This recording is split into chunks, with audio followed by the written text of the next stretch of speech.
నర్సంపేటలో MLA Madhava Reddy ఆచార్య కొత్తపల్లి జయశంకర్ విగ్రహ ఆవిష్కరించారు.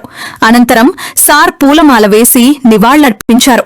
అనంతరం కురిమిల్లా సుదర్శనచారి రాష్ట్ర విశ్వబ్రాహ్మణ సంఘము నాయకులు మాట్లాడుతూ అజన్మ బ్రహ్మచారిగా జయశంకర్ సార్ తన జీవితాన్ని తెలంగాణకు అంకితం చేశారని, సార్ ఆలోచనల స్ఫూర్తిగా తీసుకోవాలని కోరారు.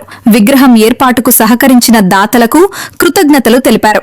ఈ కార్యక్రమంలో municipal ward councillor, Congress party నాయకులు, నర్సంపేట విశ్వబ్రాహ్మణ సంఘం నాయకులు, సభ్యులు పాల్గొన్నారు. మొన్న నర్సంపేటలో తెలంగాణ ప్రొఫెసర్ జయశంకర్ వారి ఆశయాల మేరకు తెలంగాణ రాష్ట్రాన్ని నిరంతరం కృషి చేసి తెలంగాణ తీసుకొచ్చిన మహానుభావుడు, తెలంగాణ సిద్ధార్థకర్త. మరి వారికి మనం కృతజ్ఞత భావంతో మన రాష్ట్రంలో, మన తెలంగాణలో నర్సంపేటలో మరి జయశంకర్ వర్ధంతి రోజున మరి జయశంకర్ గారి విగ్రహాన్ని 8 అడుగుల విగ్రహాన్ని ఆవిష్కరణ జరిగింది.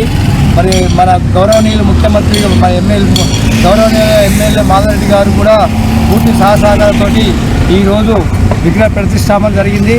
మరి నిరంతరం 2 సంవత్సరాల ప్రక్రియ. మరి నిరంతరం మా కమిటీ వాళ్ళు మేము కానీ తెలంగాణ మరి జయశంకర్ విగ్రహాన్ని పెట్టాలి. మరి ఊళ్ళో ప్రజలు కూడా జయశంకర్ అంటే ఎంతో ప్రేమ చూపించారు. వారందరూ కూడా సహాయ సహకారంతో అందించడం వల్ల ఇవాళ జయశంకర్ విగ్రహం నిర్మాణం జరిగింది. ప్రతి వాళ్ళకు నేను ప్రతి వ్యాపారస్తులకు, ప్రతి రాజకీయ నాయకులకు, ప్రతి ఉద్యోగస్తులు అందరూ కూడా నా పేరు నేను ధన్యవాదాలు తెలుపుతున్నాం. మరి ఇవాళ తెలంగాణ రావడానికి తెలంగాణ ప్రొఫెసర్ జయశంకర్ మరి వారు ఆజన్మ బ్రహ్మచారిగా ఉండి తెలంగాణ సాధన కోసం ఆయన తపన, ఆయన ఉద్దేశం, ఆయన నిరంతర కృషి తెలంగాణ గర్వించదగ్గ విషయం.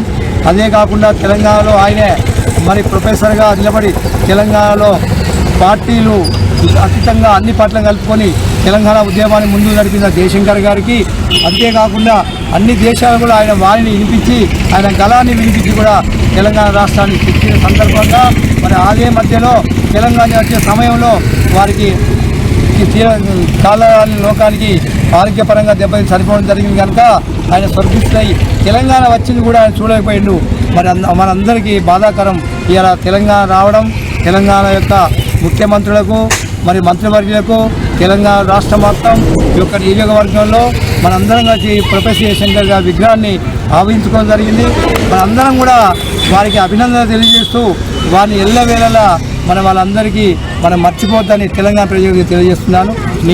నేను రాష్ట్రం గుర్తించాలి, ఆయన ఆశయాలు జాతిపితగా రేపు అసెంబ్లీలో ముఖ్యమంత్రిగా తెలంగాణ జాతిపిత జయశంకర్ గారు అని ఒక ముద్ర వేయాలి, ఐఎస్ ముద్ర వేయాలని వారి మీద నేను ప్రభుత్వానికి, రాష్ట్ర ముఖ్యమంత్రి వర్యులకు నేను తెలియజేస్తున్నాను.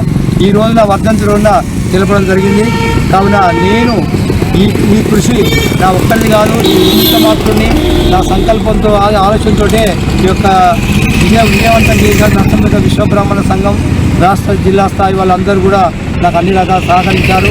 నేను కూడా నిరంతరం కృషి చేసి ఇలా జగదీష్ గారు, కోటి గారు, మరి ఇలా సజ్జల రవీందర్ గారు, బ్రహ్మచారి గారు, వీళ్ళందరూ కూడా మనందరికీ అనుకూలంగా కొనిగొంటి రమేష్ గారు, కొనిగొంటి రవి గారు కూడా పాల్గొని మన యొక్క ప్రొఫెసర్ జయశంకర్ని ఇలా ఆవిష్కరణ జరిగింది.